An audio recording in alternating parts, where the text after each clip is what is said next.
حبل اللہ بھی ہے۔ اب وہی نبی کا ہے جو علی کا نہیں وہ نبی کا نہیں۔ کبھی ولایت علی پہ بولنا ہوا تو اس مضمون کو آگے بڑھاؤں گا۔ اب یہاں جو بات خاص ہے کہ حضرت علی was crying, he was weeping، رو رہے تھے، حضور دلاسا دے رہے تھے۔ تبوک کی طرف سفر کرنا تھا تو سرکار نے فرمایا علی گھبرا مت، تو یہی سوچ رہا کہ میں تجھے چھوڑ رہا ہوں، ارے تیری بات ہی الگ ہے۔ جامع ترمذی میں روایت موجود ہے، حضور فرمایا اما ترضى ان تکون منی بمنزلت ہارون من موسیٰ غیر انہ لا نبی من بعدی۔ اے علی کیا تو اس بات سے راضی نہیں، خوش نہیں کہ تو میرے نزدیک ایسے ہی ہے جیسے ہارون موسیٰ کے نزدیک؟ بس میں ہارون نبی تھے، میرے بعد کوئی نبی نہیں ہوگا۔ حضرت ہارون کی مثال کیوں دی اس موقع پہ؟ اس میں دو مشابہت ہیں۔ ایک تو یہ کہ جس طرح نبی اور علی بھائی، ایسے ہی موسیٰ اور ہارون بھی کزن بردرز، وہ بھی بھائی۔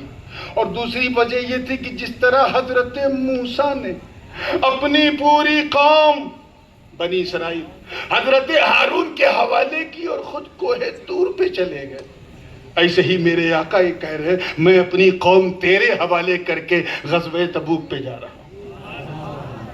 وہاں کیا ہوا تھا وہ بھی سنتے چلو تاکہ اتہاس کا اچھا ادھین ہو جائے۔ حضرت موسیٰ نے خواہش کی کہ اے اللہ میں تجھے دیکھنا چاہتا ہوں، ربی ارینی انظر الیک، I want to see you۔ آواز آئی لن ترانی، ہرگز مجھے نہیں دیکھو گے، لیکن اگر دیکھنا ہے تو فلاں پہاڑ پہ آ، وہاں میں جو نظر آئے اسی پہ اکتفا کر لینا، اور تیاری کے ساتھ آنا۔ 40 دن کے لیے، کئی دن کے لیے؟ چلے پہ آنا ہے۔ اس لیے چلے کو برا مت سمجھو، چلہ سنت انبیاء ہے۔ جماعت کا چلہ اور ہے اور ہمارا چلہ اور ہے۔ جگہیں اچھی بری ہوتی ہیں، چلہ برا نہیں ہوتا۔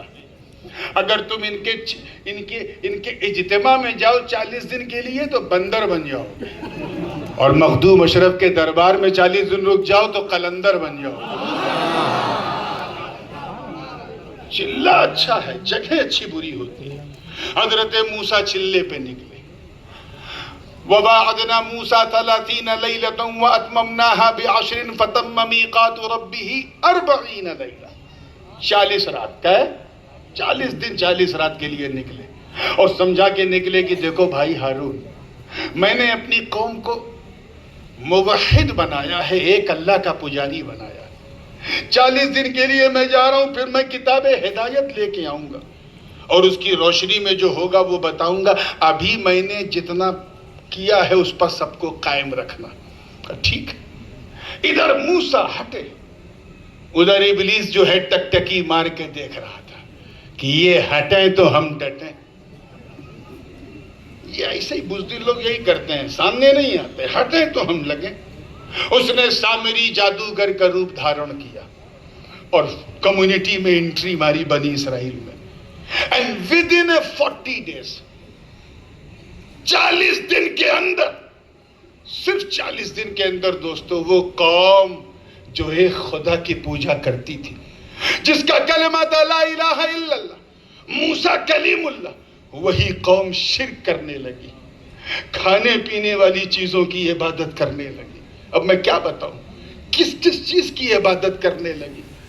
40 دن کے بعد موسیٰ لوٹے، فلما رجع موسیٰ الی قومہ غضبان اسفا، جلال میں آئے، داڑھی پکڑی حضرت ہارون کی، انہیں ڈانٹا پھٹکارا، بلکہ ایک روایت ہے کہ منہ پہ تماچا بھی مارا، اور کہا یہ تو نے کیا غضب کر دیا؟ میں تو موحد بنا کے گیا تھا، تیرے سامنے میری قوم مشرک ہو گئی، 40 دن نہیں سنبھال سکا، سب برباد ہو گئے۔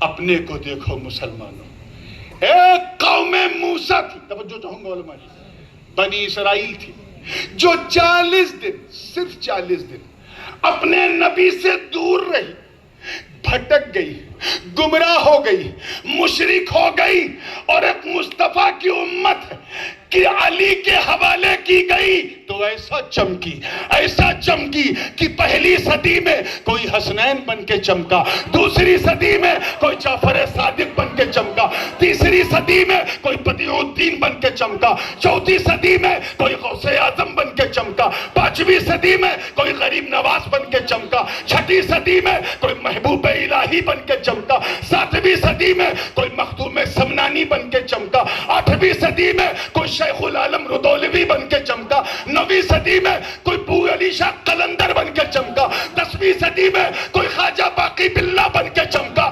11ویں صدی میں کوئی مجدد الفسانی امام ربانی بن کے چمکا، 12ویں صدی میں کوئی حضرت شاہ ولی اللہ محدث دہلوی بن کے چمکا، 13ویں صدی میں کوئی عبد القادر بدایونی، اور 14ویں صدی میں احمد رضا